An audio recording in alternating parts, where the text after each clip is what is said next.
So, ito, very basic lang yung pang mamarinate ko dito, Garlic yan. Pamitang durog.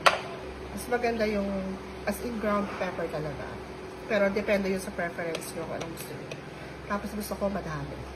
Kanya-kanya yan tayo. Pwede kayong gumamit ng calamansi.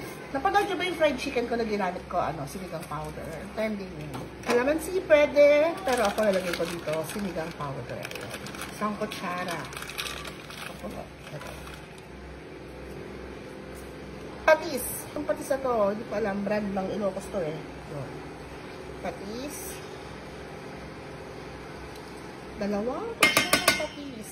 Kunin ko itong balat sasama ko sa prito mamaya eh. Ilan ang haluin ko lang. Ito lang yung mga meat. Ito lang to.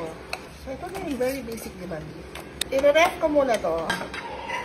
Oh my God, ang bango. Tara na.